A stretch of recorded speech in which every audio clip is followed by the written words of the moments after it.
All right, welcome back. We're going to do a brand new topic. Well, actually, a brand old topic because it's about light, but I'm going to go backwards in time because just before the break, we had this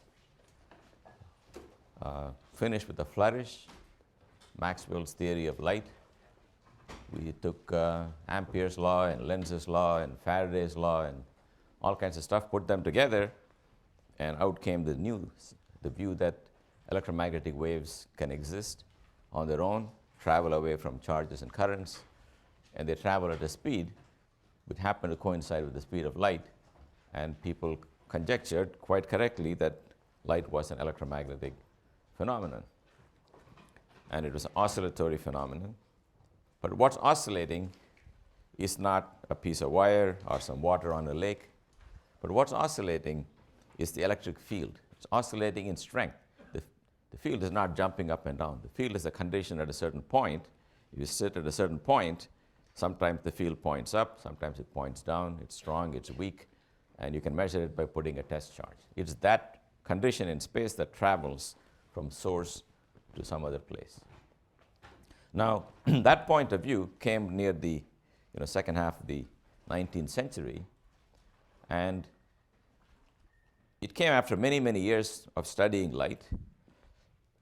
And what I'm going to do is to tell you two different ways in which you can go away from the theory of light, of electromagnetic waves. One is when the wavelength of light is much smaller than your scale of observation. Namely, you're looking at a situation where you're thinking in terms of centimeters and meters and so on, and the wavelength of light is 10 to the minus 8 centimeters, then light behaves in a much simpler way. You can forget about the waves. Then you get this theory of light in which you have what's called geometrical optics. Geometrical optics is just light going in a straight line from start to finish, from source to your eye. So if you take Maxwell theory and apply it to a situation where the wavelength is very small, then you get this approximation that I'm going to discuss for a while today. But when you say very small, you always have to ask, small compared to what? You understand that when someone says wavelength is small, as it is, it has no meaning. Because I can pick units in which the wavelength is million or 1 millionth. That has no meaning. Small and large can be changed by change of units. What we really mean is the following. Suppose I have a screen, and there's a hole in the screen, and behind the screen is a source of light. Then I put another screen here, and the light goes through that and forms an image which you can obtain just by drawing straight lines from start to finish. So you eliminate a region which is the same shape as what you had here. That's what makes people think of using ray optics. Ray optics, the light rays come out, they are blocked by the screen except near the hole, except inside the hole, and the light escapes through that hole and fans out and forms an image of the same shape. If you made a blip here in the hole, you'll get a blip in the image because it'll simply follow this shape. Now I can tell you what I mean by the wavelength is small or large. It's going to be small or large compared to the size of this opening. If lambda, the wavelength, is much, much less than d, which is the size of that opening here, then you have this simpler geometrical optics. That's the approximation. It's like saying, if you have understood Einstein's relativistic kinematics, if you go to small velocities, again, one must say small compared to what? The answer is small compared to the speed of light. You get another kind of mechanics called Newtonian mechanics, which is simpler and was discovered first. Likewise, geometrical optics is simpler than the real thing, and it was discovered earlier. You will know that this picture is incomplete if lambda becomes comparable to the size of that hole. Then you will find out that if you put a very tiny hole in a screen, very tiny compared to the wavelength, the waves will then spread out and form something much bigger than the geometric shadow. then you will have to realize that drawing straight lines won't do it. In other words, if I show you a side view, you would think if you had a source, it'll form an image of that dimension on the screen, but actually it'll spread out much more. And smaller the hole, more the light will fan out. You're not going to get that from geometrical optics. But in order to realize that, you will have to deal with apertures small, comparable to the wavelength of light. And wavelength of visible light is 5,000 angstroms, which is very small. So it wasn't known for a while. Now, you might say, okay, if you want, you can go back in time, but you should probably started with this and built your way to electromagnetic theory a la Maxwell. Well, it turns out Maxwell isn't right either. And to see when Maxwell's theory fails, you will have to take light of very low intensity. Remember, intensity is the square of the electric field.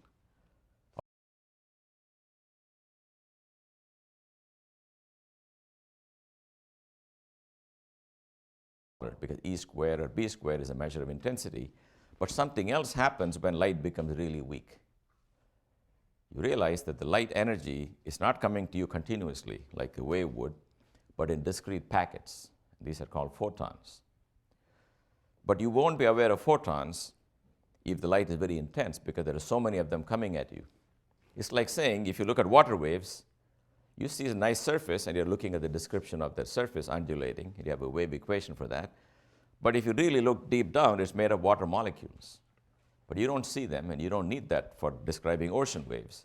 But at some deeper level, water is not continuous body. It's discrete, made of molecules. Likewise, light is not continuous. It's made of little particles called photons.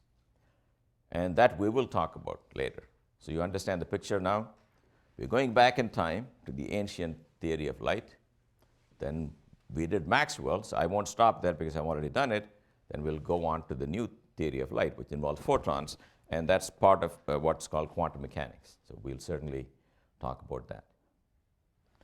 So what did people know about light? Well, they had an intuitive feeling that something bright or shiny emits some light, and you can see it. It seemed to travel in a straight line.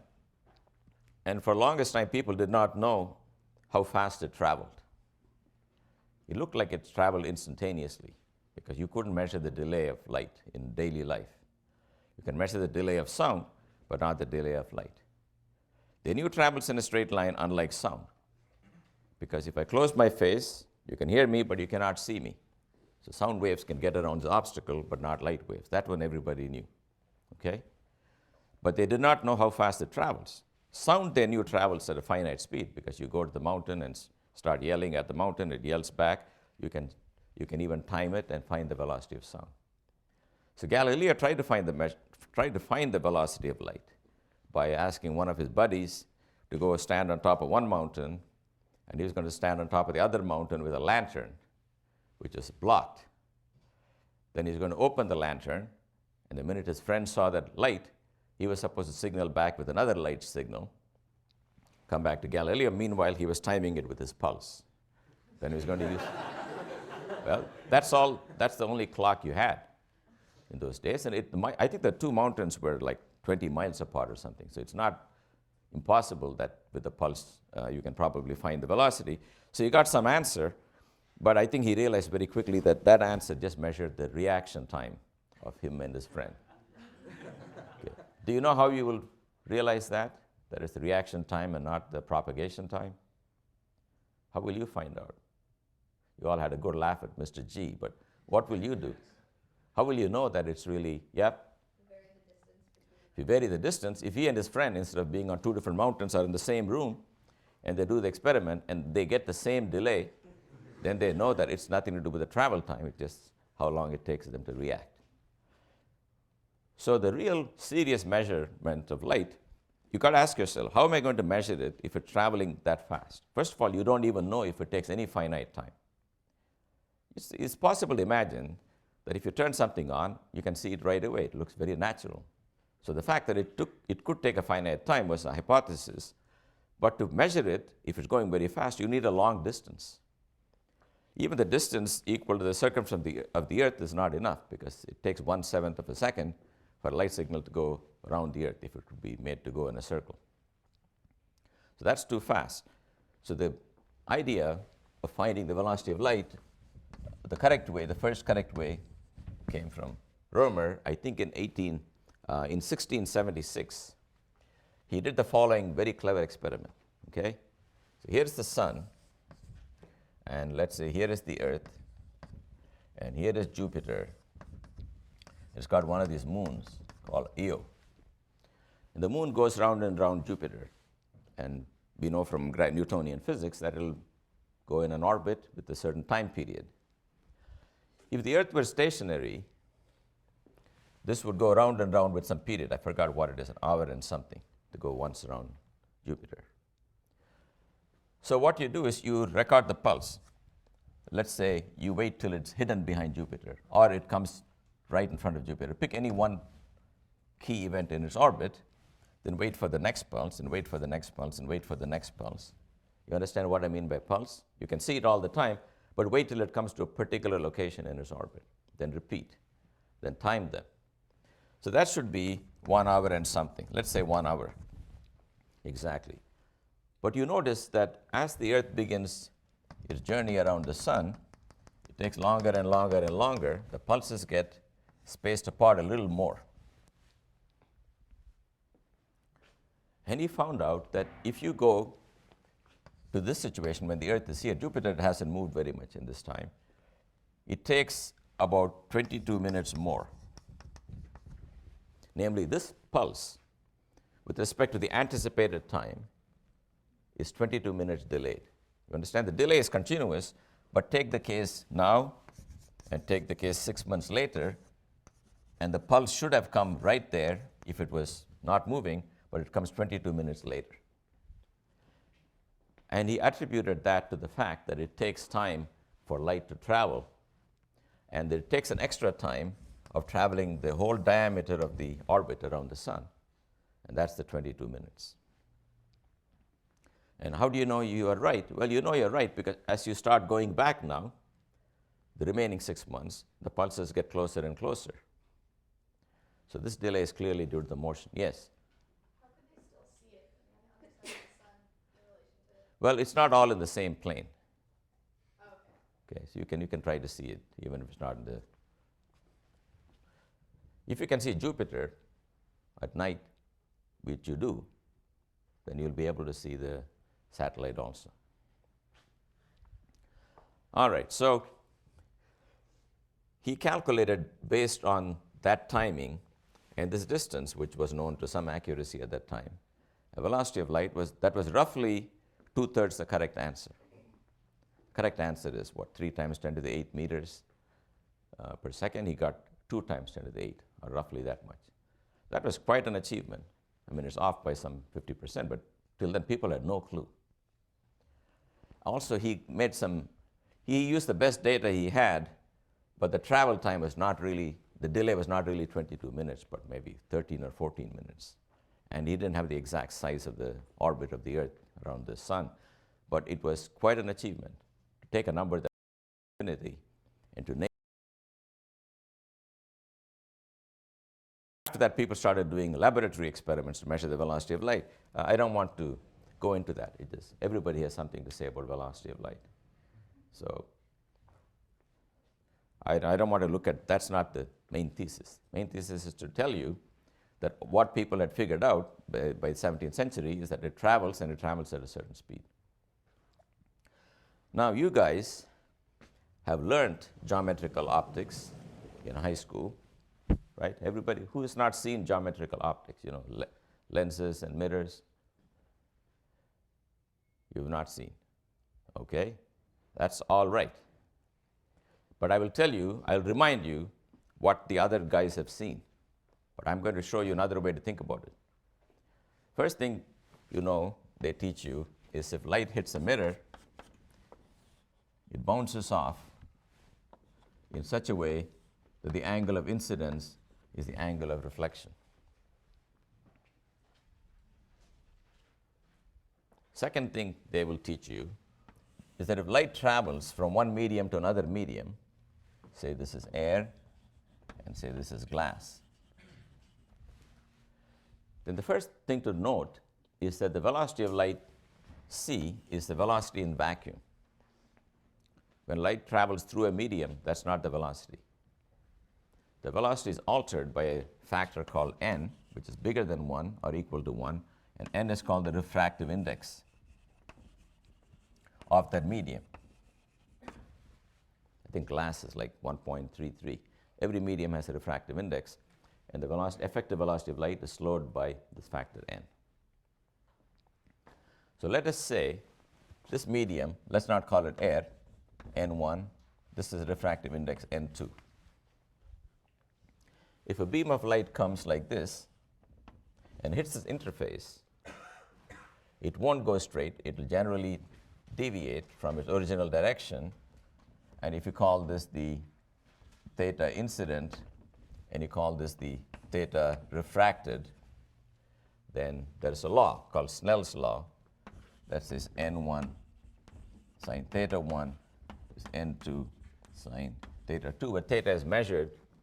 In fact, let me call it theta 1 and theta 2. This is called Snell's law.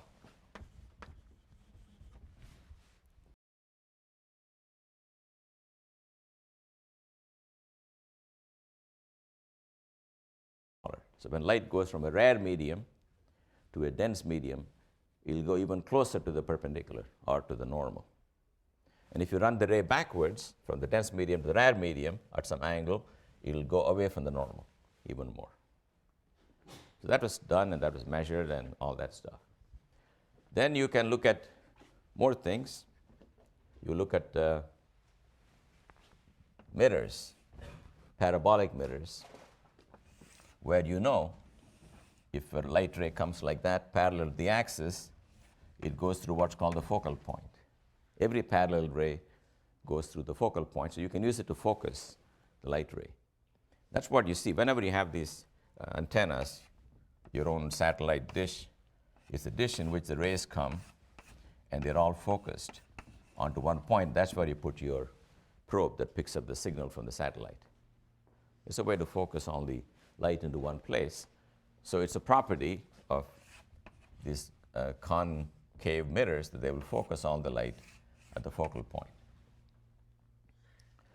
Then you learn other stuff. If you don't have the object at infinity sending parallel rays, if you have an object here, what happens? Well, you have to do other constructions. If you have an object here, for example, you want to know what image will be formed.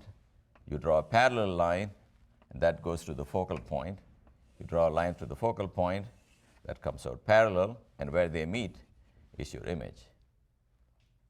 And this is called h1, this is called h2, that distance is called u, that's called v, and you have the result, 1 over u plus 1 over v is 1 over f. By the way, there is no universal agreement on what to call these distances. Some people call it I and O for image and object. When I was growing up, they called it U and V. I don't care what you want to call it, okay? But this is the law. Then you got lenses. This is a piece of glass, and it has the property that when you shine parallel light from one side, it all focuses on the other side. That's called the focal length. And if you have an object here, it'll go and form an image on the other side, which will be upside down. And that also obeys the same equation, except u is the distance of the object, and v is the distance of the image, and f is the focal length. So there's a whole bunch of things you learn. That's all I want you to know. Then there are some tricky issues you must have seen yourself, that if you got a lens that's not concave but convex, like this, and if you shine light on that guy, what will happen? This parallel ray of light, you can sort of imagine, will go off like that. In fact, the way it will go off is as if it came from some point called the focal point. In other words, these rays of light in this mirror, instead of really focusing at some point, seem to come from the focal point. And if you draw a ray of light here, since that is a vertical part of the mirror, you use I equal to R, that'll go off with I equal to R. That ray of light, when seen by a person here, will seem to come from there, and if you join them, you get an image here. That's the virtual image in the sense that this is a concave mirror, convex mirror, like the one you have in your car. And it forms a reduced image of the object. Okay, so this is the scene from Jurassic Park. That's the dinosaur, and there's the Jurassic Park. I mean, the image of that, and it says objects may be bigger than what they appear in the mirror. That's what it's all about.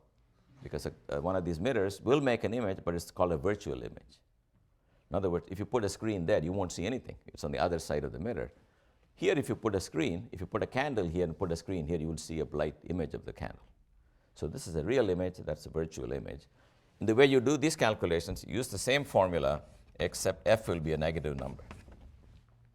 Because instead of really focusing, it anti-focuses. So the focal point, if you want, is the wrong side of the mirror. You'll get all the right answers if you use a negative f. So your textbook will have many examples of how to solve these problems, very simple algebra. But what I want to do, since you have seen, many of you have seen this, and to make it interesting for you, is to show you there is a single unifying principle, just one principle, from which I can derive all these laws. All the things I mentioned, this is why I didn't stop and go into detail, every one of them comes from one single principle. Anybody know what that principle might be? Have you heard of anything? Yes? I don't know how to pronounce the name. It starts with an H. You mean Huygens principle? No, that's a different guy. This is the famous Fermat who had this theorem with prime numbers. His principle says light will go from start to finish in a path that takes the least amount of time. That's the path it will take. Okay, that's the principle of least time.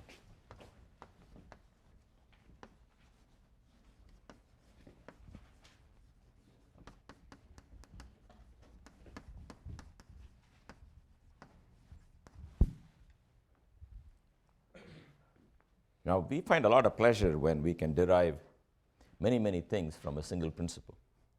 And you will see then all the stuff I wrote, I can deduce from this one principle. And that's what I want to do today. So you don't have to carry all that baggage. You can derive everything. So let's see how it goes. So first, let's say I am here, and you're here. You send me a signal. What's the path it will take? Well, it's the path of least time. And everybody knows that's a straight line. No point going any other way. So that tells you first, light travels in straight lines when there's no other obstacle. The next possibility is, I want the light, let me do this right because I'm going to really draw some pictures. I want the light to hit the mirror and then come to me. So it's like a race. You're here, you got to touch the wall and go to the finish line. Whoever gets there first wins. That's the path light will take. Now there are different attitudes you can have. First is you can start wandering like this. You know that person's a loser because that's not the way to optimize your time. So we don't even listen to that person. There are other reasonable people may have different views. One person may say, look, he told me to touch the wall, so I'm going to get that out of my way first. Then I'm going to go there. Fine, that's a possibility. Another person can say, well, let me touch the wall right in front of this person, then run over to meet the person. That's another possibility.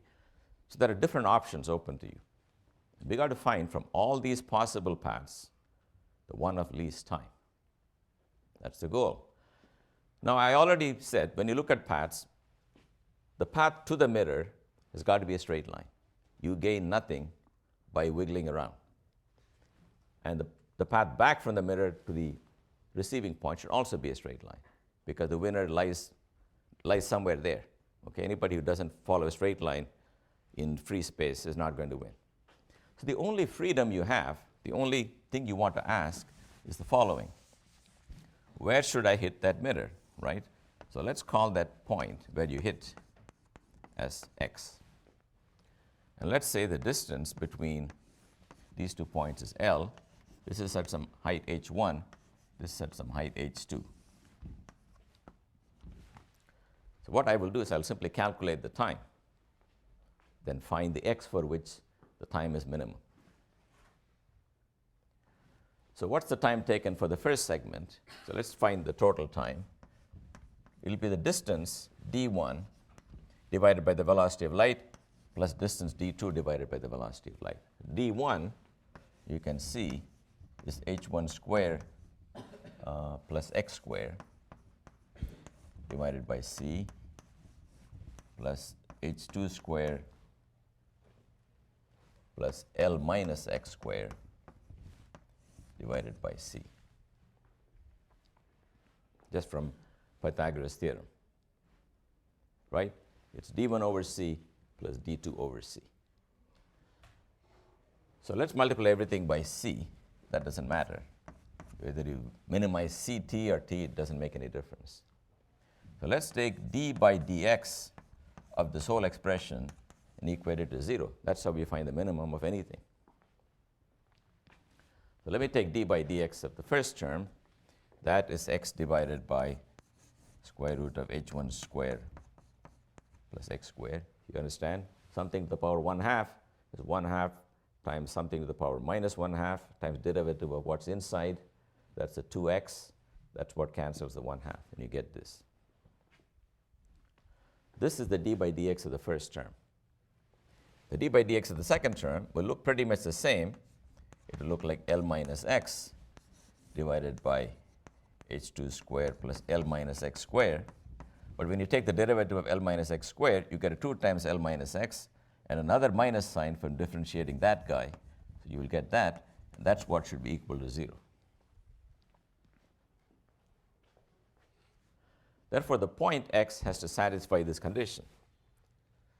But what is x over d1? This is just x over d1 is equal to L minus x over d2. So here is x, and here is L minus x. So x over d1 is cosine of this angle, and that is cosine of that angle. Right? So I don't know what you want to call it. It says cosine alpha is equal to cosine beta. That means alpha is equal to beta.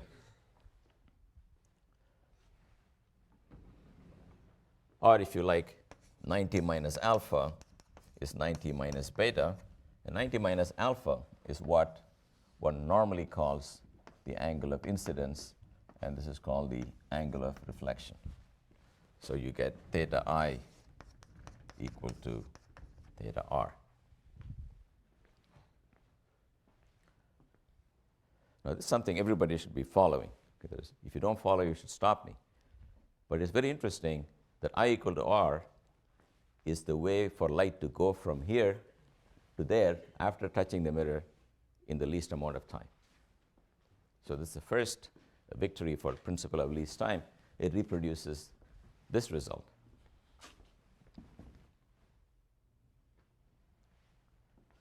Okay, now I'm going to reproduce the second result. That's when light changes the medium. So here it is. Now the challenge is different. So here is H1 in a medium with refractive index N1, and you want to go there in a medium refractive index N2, and the distance between these points is L. So imagine you are the light ray, and this is the beach, and this is the ocean. Okay, you're the lifeguard, and here is the person asking for help. Now, how do you get there in the least amount of time? One point of view is to say, look, let's go in a straight line, because we have learned that's always good. But it may not be always good, because maybe you want to spend less time in the water because you are slower in the water. So one point of view is to say, look, let's go as far as we can in the land and then minimize the swimming time because we swim slower than we can run. That's a possibility. Or you can draw all kinds of possibility. So we're going to find one that had the least amount of time. If this happens to be the answer, it should turn out in the end So once again, let's assume that we do that. And let this be at a distance x from the left. Now what do you want to minimize? Again, you want to minimize the travel time, t. That's going to be h1 square plus x square divided by n1c. That's the only subtlety. Because the time, I'm sorry, not n1c, times n1. It's c over n1. You want to divide by the velocity in the medium. Velocity is c divided by n1. Also, you should know it's going to take longer in anything but vacuum, so n1 should come on top. Then you have the other term. That is h2 square plus L minus x square divided by c times n2.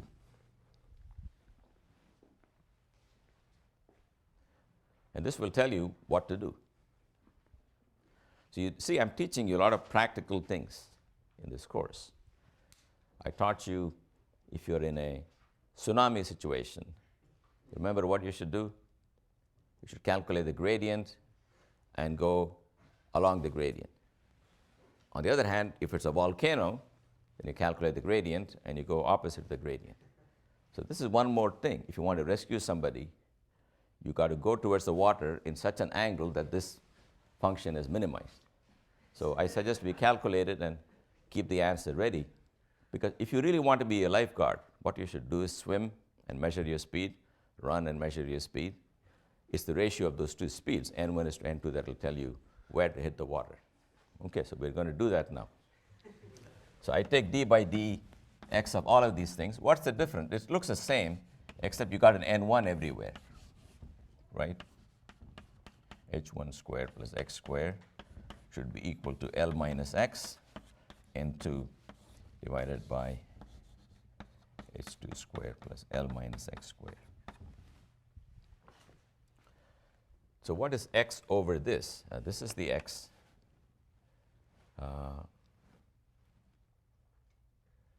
So n1, x over that distance is equal to cosine of this angle. You understand? But that's the sine of that angle. X over that is cosine of this angle, or the sine of that angle. Since people like to write it in terms of sine, you get this result. N2 sine theta 2.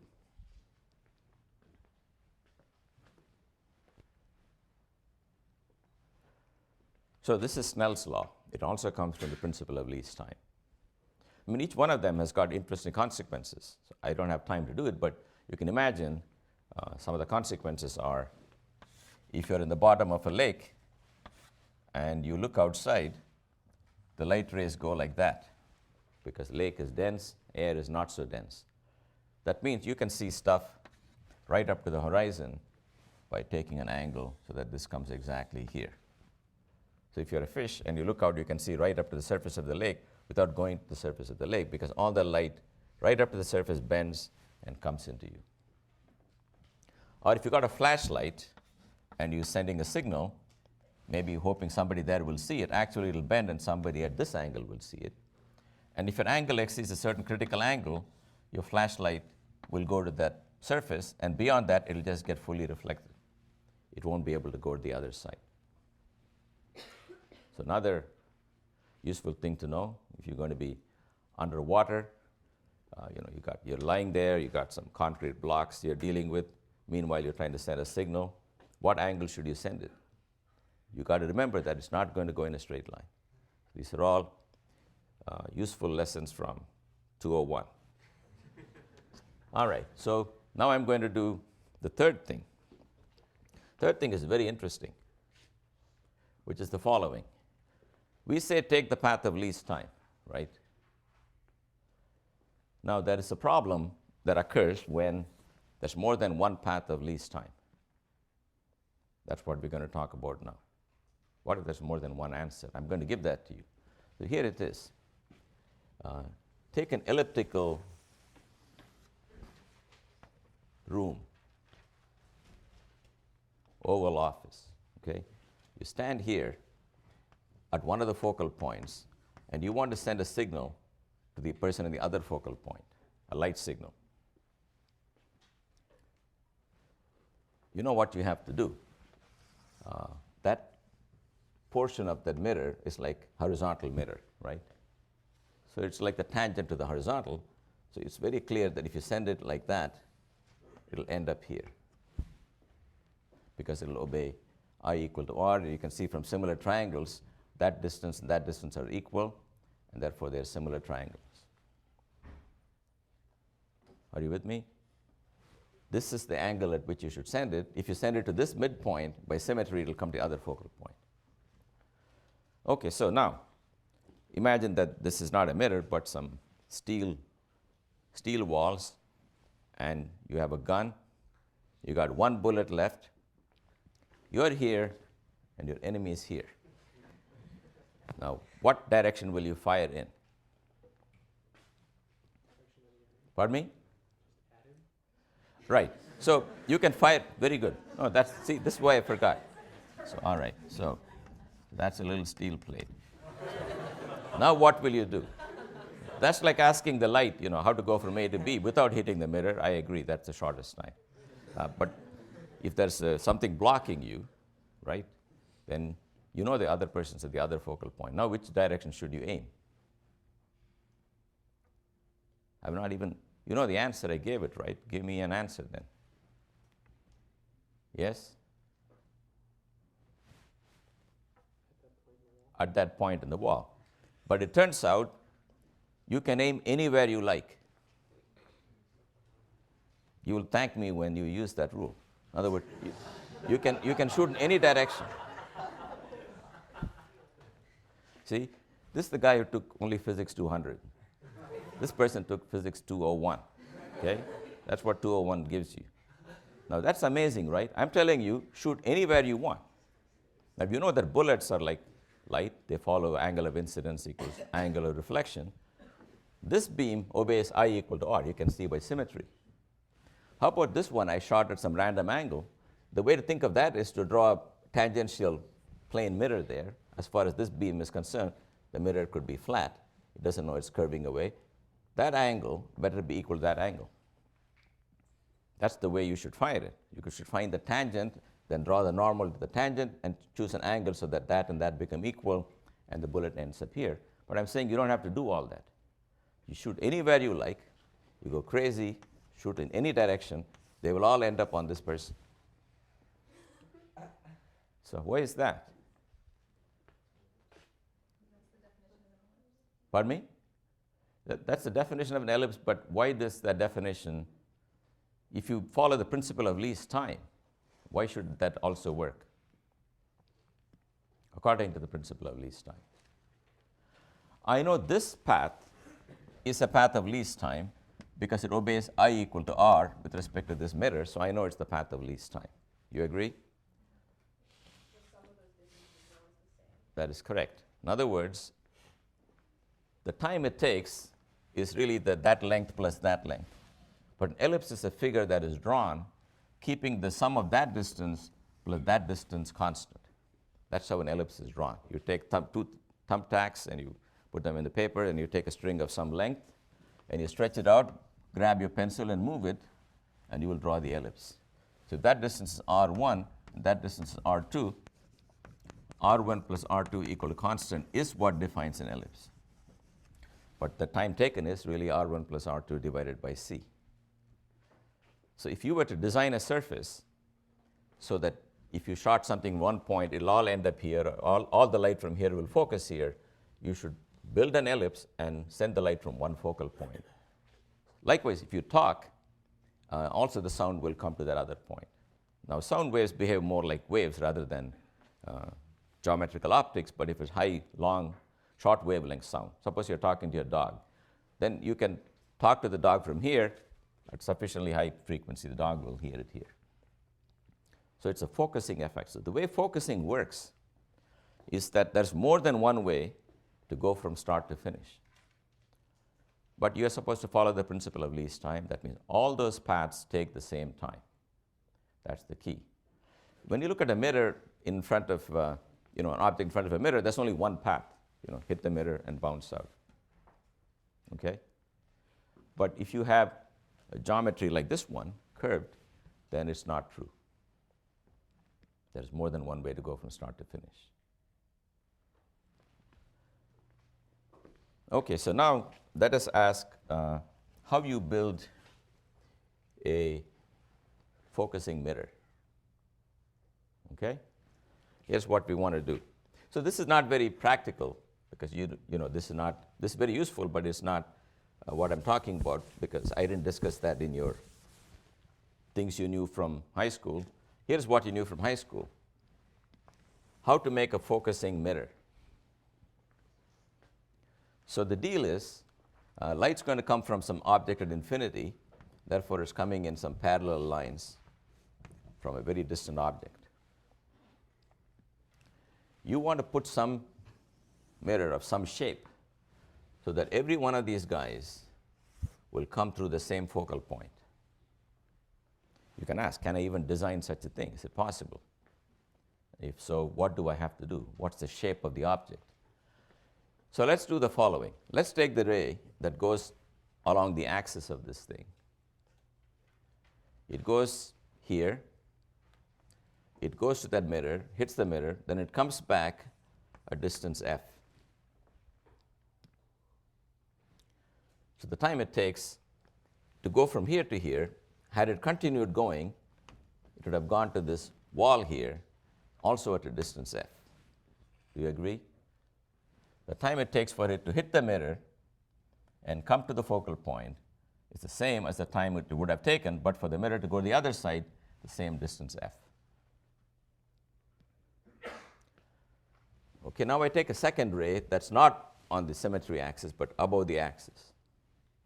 It comes here, and having come here, if it has to take the same time as the other beam, it's the time to go there. But you want it to instead come here. So how will that happen? What will ensure that that happens? Can you guys think of what condition you have? Yep. The two distances need to be the same. The distance from the mirror to the Do you understand that? That's very important. That distance and that distance have to be equal. Let's be very clear on why we are doing that. See, these guys came from infinity. They have been traveling in a parallel line. Start with some plane here so that everybody is counted from now on and see how much time you take. The ray from the center goes to the mirror and goes an extra distance f because that's what it does. So that's the distance to which any one of these rays would have gone but for the mirror. That's how much time you have. So if you went there and you want to turn around and come here, that extra distance better be equal to the distance to go to that plane because that's the same time for everything. So that's the condition of the surface. It is a surface with the property that its distance, any point on that curve, has the same distance from a fixed point as from a fixed line. If you can find that, that's the surface you want. Now that happens to be a parabola, but we will derive that, but that's what you learn in high school. A parabola is a curve which is equidistant from a point and from a line. Distance to the point is very clear. Distance to the line is obtained by drawing a perpendicular and measuring that distance, the shortest distance. So I'm just going to equate these two. That's it. That'll give me the equation for this curve. So let this graph, the shape of the mirror I'm trying to design, let this be the origin. This is some point with coordinate x and y is some function of x that I'm going to find out.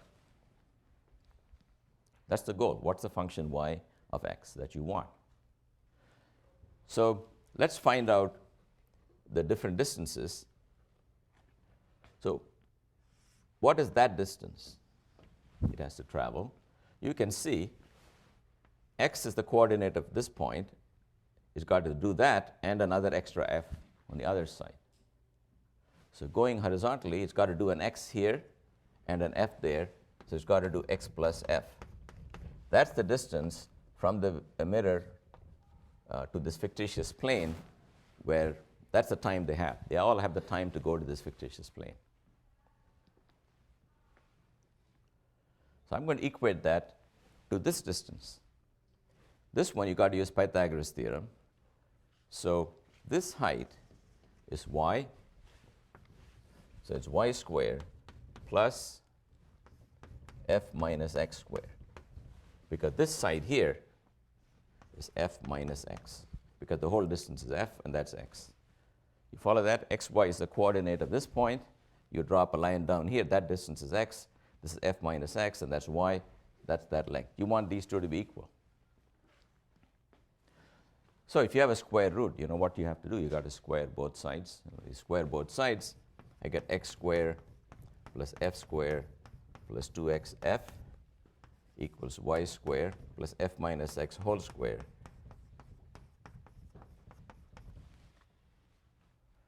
So x squared cancels.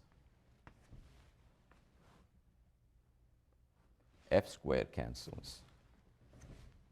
Then I get y squared equal to 4xf. And that's the equation of the parabola. You're probably used to drawing parabolas that look like this. But it's the same thing. I've just turned it around. So if you go a distance y here, then this x is quadratic in the y. So that's the equation. That's the process by which you can design a mirror that will focus light from infinity. So it can be done.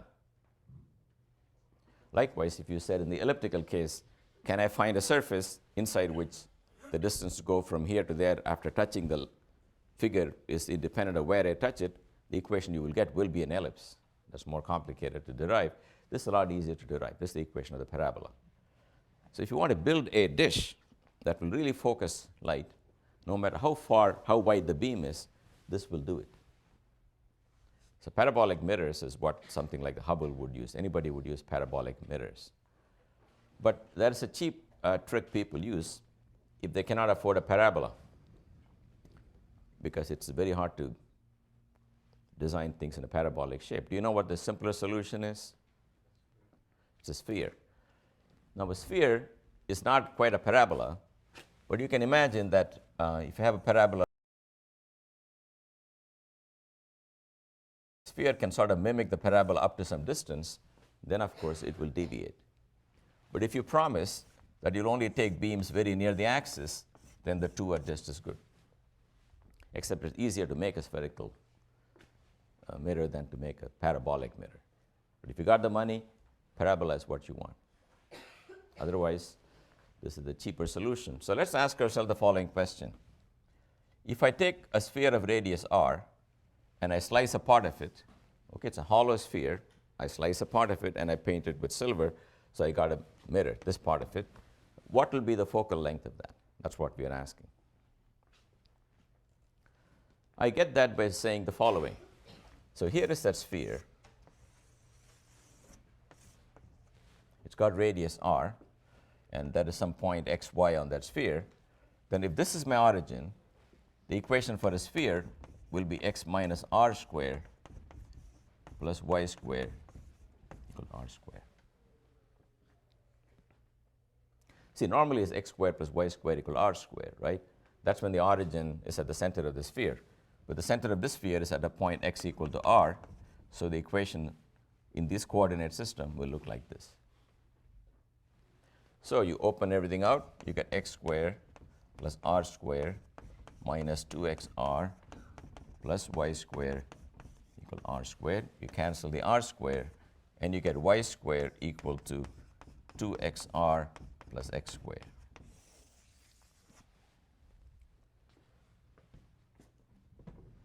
Now I want you to compare this equation for a real parabola. They don't look the same. Yep.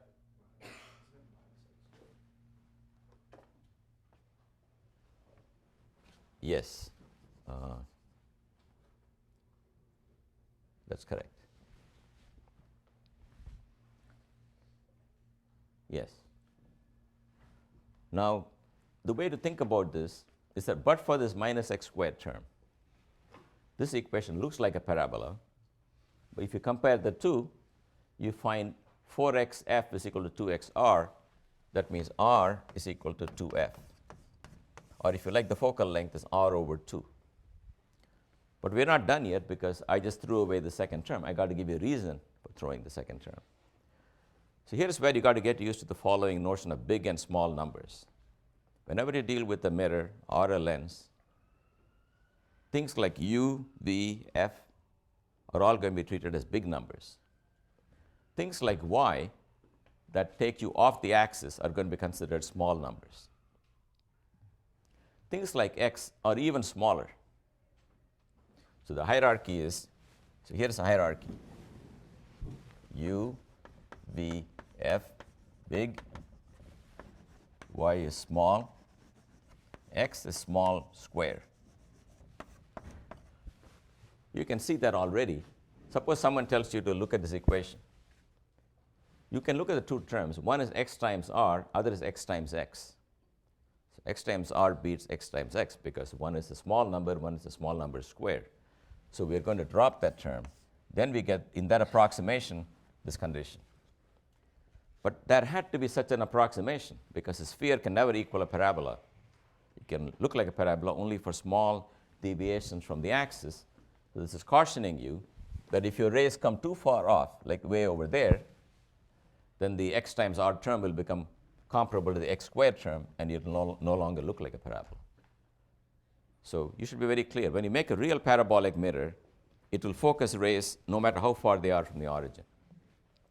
If you take a spherical approximation to it, it will work only if the rays are very close to the center. So here's a spherical mirror. You cannot have the rays going too far from here in the scale of u, v, and f. Yep. With the first equation we had, if f is equal to 0, isn't it a plane? Yeah. But the focal point isn't at the origin, is it? Because a plane mirror has no focus. Yeah, what did he want to do for that one? If you put in f equal to 0, so you have the focal length equal to 0. Okay. But that's not a, no, that's the focal, plane mirror is focal length equal to infinity. Oh, it's the other way around. Yeah. Okay. Because it's the fact that it's bending that's focusing it. As you straighten it out more and more, it'll just reflect it and go right back. And when will those lines meet? They will meet at infinity. Right?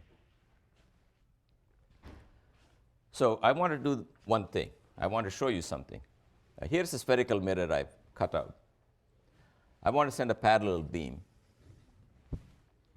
I've already shown you that this should go through the focal point because it's the path of least time. But you can say, how do I know once again this is the same as I equal to r? Suppose you grew up on incidence equals reflection. I'm not going to reassure you continuously. I'm going to do it one last time. Okay? Don't ever ask me again. It's the last time. I'm going to show you that principle of least time is the same as I equal to r. I don't want to do it over. Here's the last time we're going to do this. So what's our question? Question is, if I draw a tangent to that graph and drew the normal to that tangent, right? We want to know that that angle A will be equal to that angle B. That's what we want to show. But where will this go? If that's a circular, it's a spherical mirror, you draw a normal to the tangent, it'll go to the center of the sphere. You understand? And this one is supposed to go to the focal point. Now let this height be h. Now this angle is also a. God, this figure is too small, so let me draw you a bigger figure so you can see. This sort of exaggerated, so you got to be a little careful that. Okay, let's call that A, and that's also A. And let's call this B. This is F, and this is R. I hope you understand why. That's the important part.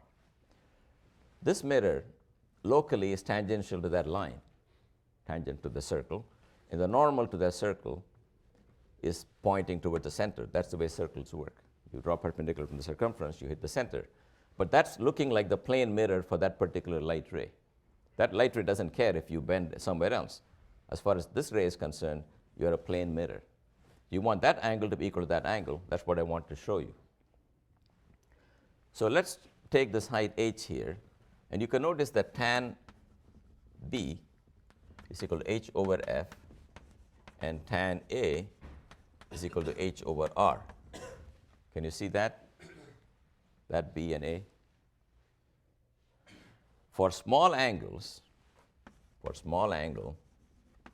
I remind you again and again, sine theta is roughly theta, and tan theta is roughly theta, and cos theta is roughly 1, plus corrections of order theta square.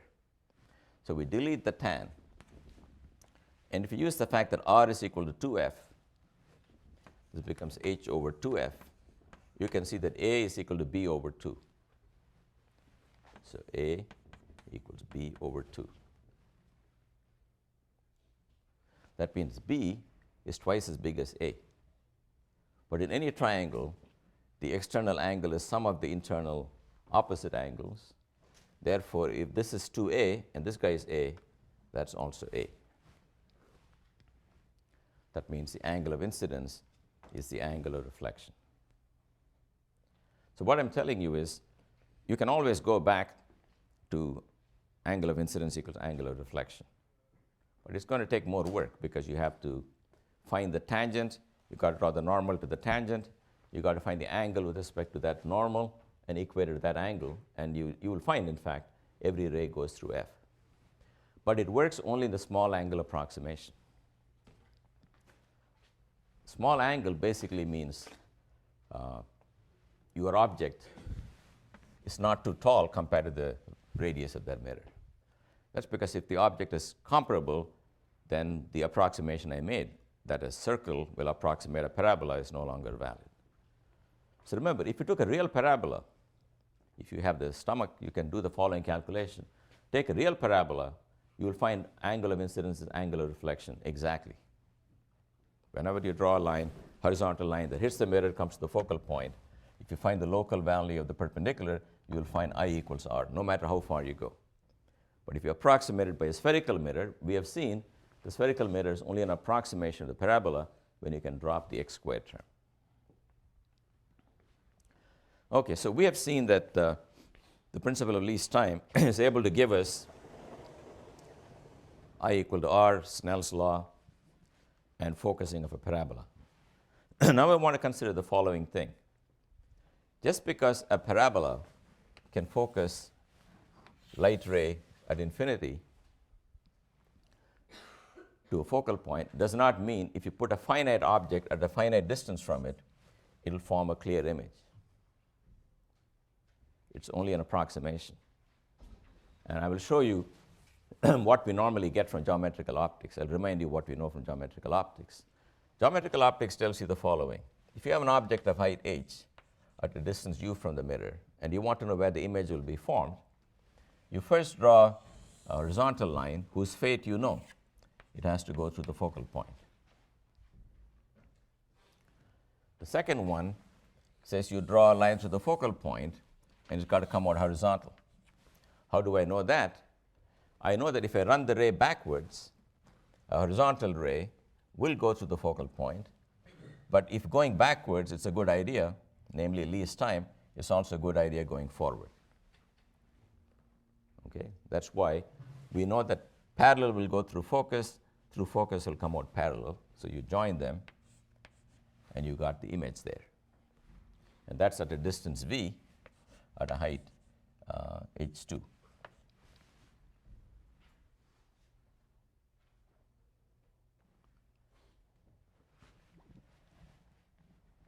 So I'm now going to use ideas of geometrical optics, having shown you enough times that least time and geometrical optics are equal, to find the usual relation between u, v, and f. So how do we do that? We say, take that triangle with angle alpha, and that with angle alpha, and draw a triangle like this here. Then you equate tangent of this angle to tangent of that angle. then you find tan alpha is equal to h1 divided by u minus f, that distance, is equal to h2 divided by f.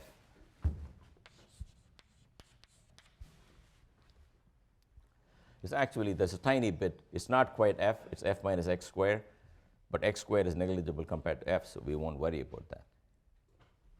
You see this triangle here? That height is certainly h2. That length is not quite f. F goes all the way to the mirror, but if I drop a perpendicular here, there's a tiny little x inside. I'm not showing you that x. I'm neglecting it.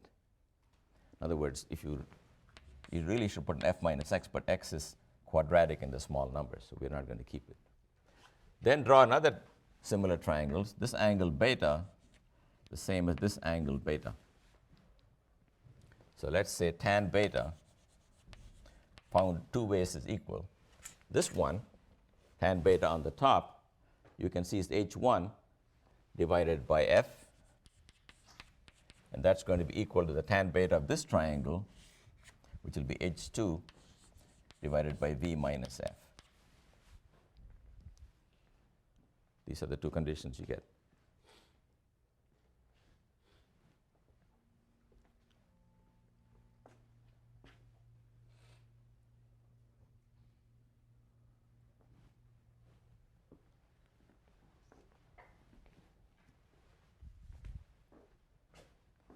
Okay, I may want to draw bigger pictures. Can you guys see this, or there's no hope? You see in the last row? Cannot. So, okay, you should tell me when you cannot, because I'll be happy to fix that. So let me draw this bigger. The reason I'm drawing everything small is that I don't want the rays to go too far up the axis, but I'm not going to worry about that now. So let's make sure you can see the rays. That's one guy who did that, one which did that, correct? This is alpha, and that is alpha, and this is beta, and this is beta. That's all I've done now. So tan alpha is equal to h1 divided by this side, but u is the distance from the mirror. You take away f, because that's f. That's h1 over u minus f. It's same as tan alpha measured on this triangle. That tan alpha is h2 divided by f minus the tiny portion, which is the x, which I'm dropping. Then similarly for beta, you have a similar rule. So here's all you can get out of these two rays. So let's multiply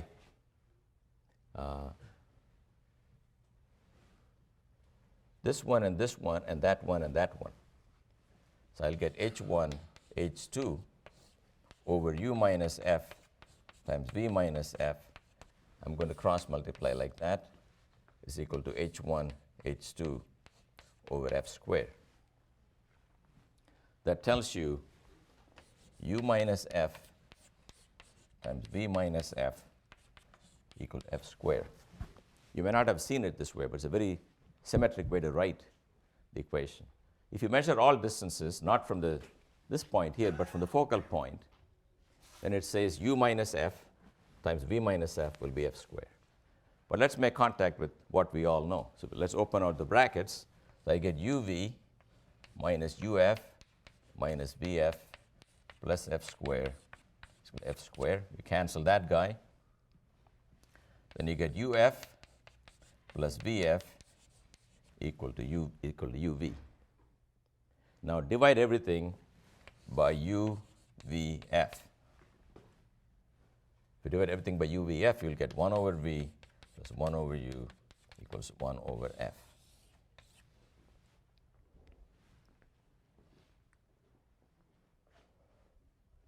Anyway, this is derived by standard geometrical optics without going back to the principle of least time.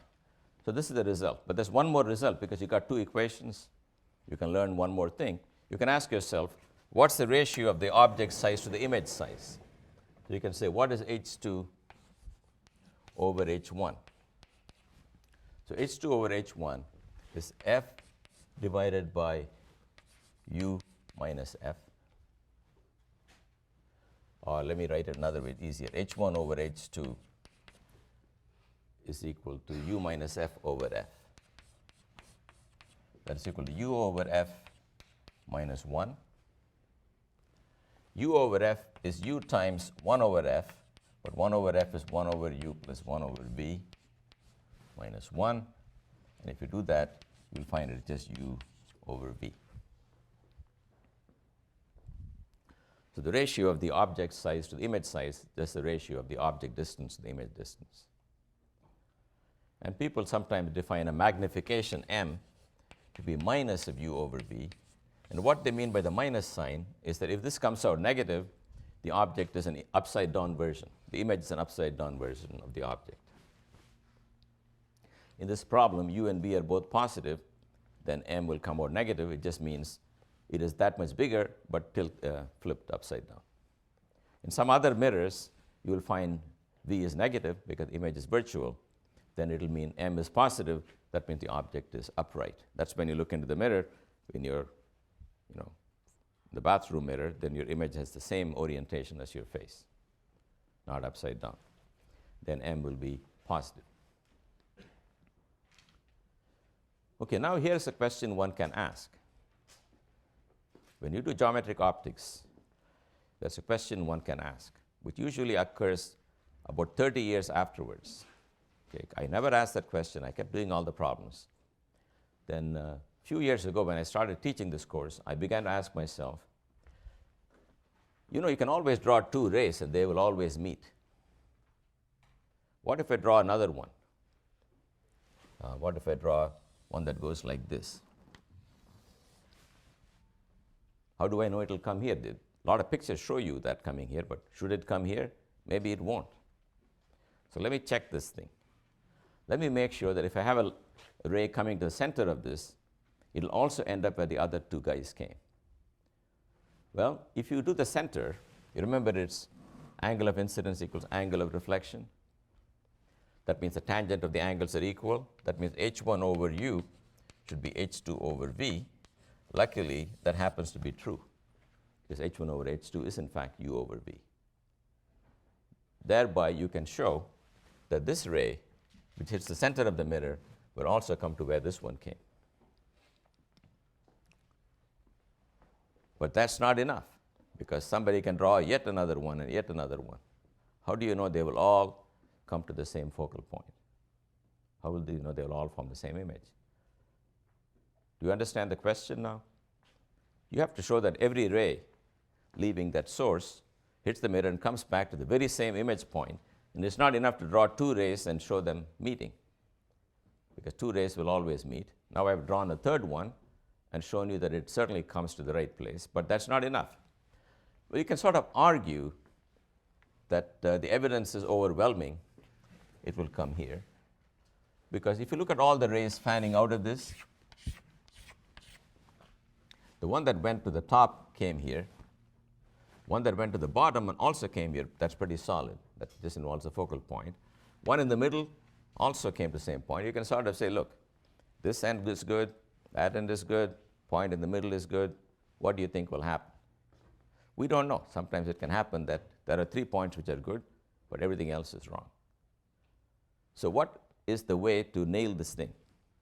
I'm not going to do it today, but I want you to think about what calculation will satisfy you that no matter where I hit the mirror, I will get the same time. What do you think I have to do? What would you do?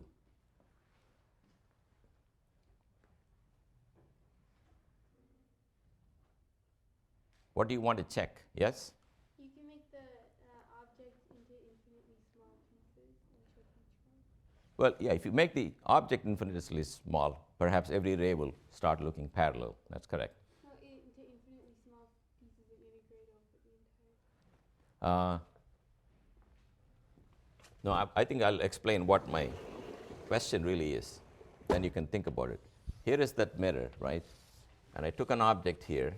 That's the focal point. And I drew some number of rays, 3 of them, in fact, right? This one, that one, and one through the center. They all came. if I want to show you that if I took an arbitrary point at height y, yes? Create an ellipse based off the 2 points. Pardon me? Could you like create like a function for an ellipse off those 2 points and see? Yes. What you have to do is to pick a random generic point on that graph, not ellipse, parabola, and ask for how long it will take light to go to that point and come here. So what do I want to show? Every ray of light hitting this is going to end up here, correct? At every possible altitude, all the way from 0 to the full height. Now, in order to show that it will come here, it also has to be a path of least time, because you need to go in the path of least time.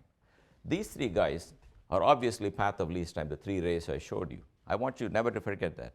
If 3 rays leave here and they meet here, that means they take the same time, because light travels in a path of least time. If 3 guys get there, they all take the same time. But it's not enough to consider that height, 0 height, and that height. I only took a height h2, h1, and 0. I want to take a generic height y, and I want to calculate that distance divided by velocity of light, or just take that distance plus that distance, and show that the answer does not depend on y. The answer does not depend on y. Then you vary any y you like, then you will get the same time. So I'm not going to do the calculation, but I want you to think about what it is you want to calculate. I'm going to set it up, but then come back next time and do it, because it takes some time. So here's what we want. I'm going to exaggerate everything so you can sort of see what we are trying to do here. You want to go to that guy, not at that height h1, sorry. I want to pick an arbitrary height y. Then I want it to form an image here. So that's at u, that's at v, that's h2. I want to find that distance, and I want to find that distance, and add them up. And the answer should be the same as any of the winners. The winner I want to take is this guy, which came like this, which I know is one of the least time. That, if you want, that corresponds to y equal to 0. So the time we are trying to match is really h1 square plus u square plus h2 square plus v square divided by c. But I'm not going to divide by c. Let's imagine everywhere we're dividing by c. The path length for this path that goes to the middle of the mirror and comes out, you can see from Pythagoras' theorem is h1 square plus u square and h2 square plus v square. And that's going to be equal to this length d1 plus this length d2. And they will depend on y. d1 and d2 will depend on y. And we want to expand it as a function of y and make sure it doesn't vary with y. And I'll tell you the details next time.